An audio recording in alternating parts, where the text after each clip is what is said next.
నేను సంవత్సరం క్రితం చెప్పాను వైసీపీ శాసనసభ్యులందరికీ కూడా, మీరు కనుక జగన్మోహన్ రెడ్డిని మార్చుకోకపోతే రేపు ఎన్నికల్లో తాను చేసిన తప్పులన్నీ కూడా మీ మీద వేసి తప్పుకొని మిమ్మల్ని బలి చేసేటువంటి పరిస్థితి వస్తుంది.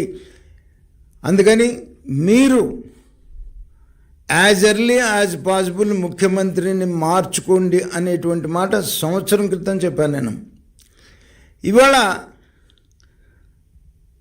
ఎమ్మెల్యేలు పనికిరారు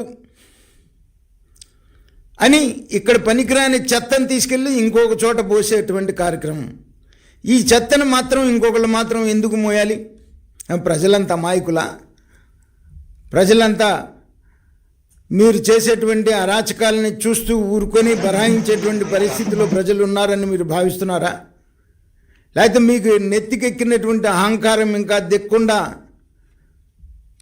అహంకారంతో ఉండి నేను ఎక్కడ ఎవరిని పెట్టినా నా బొమ్మ పెట్టుకొని గెలవాలి అనేటువంటి ఒక ఇంకా అహంకారం నీకు దిగిన పరిస్థితి అయితే నాకైతే ఇంక కనపడతలేదు. ఆఖరికి ఇవాళ ఏదైతే 2019లో నువ్వు ముఖ్యమంత్రి 151 శాసనసభ్యులు తల్లితో చెల్లితో బాబాయ్తో బయలుదేరావో ప్రయాణం చేశావో 24 ఎన్నికలకు వచ్చే నాటికి నీకు నీ తల్లి మిగిలినా చెల్లి మిగిలినా ఆఖరికి నీ శాసనసభ్యులు కూడా ఎవరు మిగిలిన పరిస్థితి కనపడతలేదు. లాస్ట్కి నీ పార్టీ తరపున పోటీ చేయడానికి సిద్ధపడి ముందుకు వచ్చేటువంటి వాళ్ళు లేకుండా బతిమిలాడుకొని ఒక కుటుంబంలోనే 2కి 3కి సీట్లు ఇచ్చేటువంటి దుస్థితికి యువజన శ్రామిక రైతు కాంగ్రెస్ పార్టీ ఈరోజు రాష్ట్రంలో దిగజారింది అని అంటే దానికి పూర్తి బాధ్యత జగన్మోహన్ రెడ్డిదే.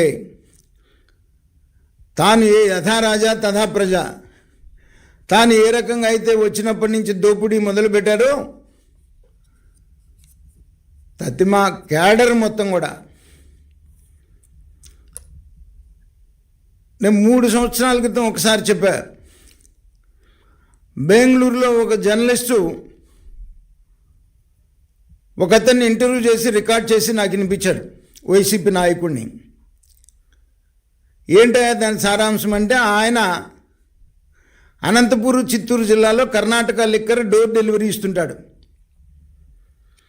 మరి మీ నాయకుడు జగన్మోహన్ రెడ్డికి తెలిస్తే మరి నీకు ఇబ్బంది కాదా అని అడిగితే ఆయన మాట్లాడిన భాష ఇప్పుడు నేను పత్రికాముఖంగా నేను మాట్లాడలేను, కానీ మేము కొన్ని కోట్లు ఖర్చు పెట్టి జగన్మోహన్ రెడ్డిని ముఖ్యమంత్రిని చేస్తే మొత్తం ఈ రాష్ట్రంలో సారాయి ఇసుక అతనే అమ్ముకుంటున్నాడు, మేము కూడా బతకాలి కదా, మా పెట్టుబడితో ముఖ్యమంత్రి అయినాడు జగన్మోహన్ రెడ్డి, మా పెట్టుబడితో ముఖ్యమంత్రి ఆయన ఒక్కడే వ్యాపారం చేసుకుంటే మేమెట్ట బతకాలి, అడగమను జగన్మోహన్ రెడ్డిని మేము సమాధానం చెప్తామని చెప్పిన రికార్డ్ చేసి వినిపించాడు నాకు జర్నలిస్ట్ అన్నమాట.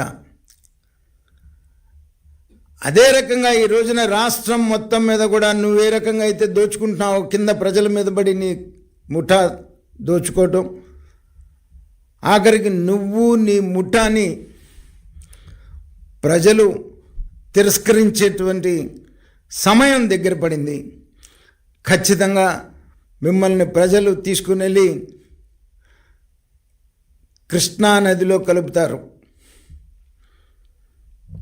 రేపు వచ్చేటువంటి ఎన్నికల్లో ప్రజలు తెలుగుదేశం జనసేన కూటమిని ఎప్పుడు ఎన్నికలు జరిగినా ఎన్నుకోవటానికి సిద్ధంగా ఉన్నారు. నీకు ఇక ముందు ఎన్నికల నాటికి పోటీ చేయలేక నువ్వు పోటీ పెట్టిన అభ్యర్థులే పారిపోయేటువంటి పరిస్థితి వస్తుంది. గుర్తుపెట్టుకో జగన్మోహన్ రెడ్డి అని చెప్పేసి నేను హెచ్చరిస్తున్నాను.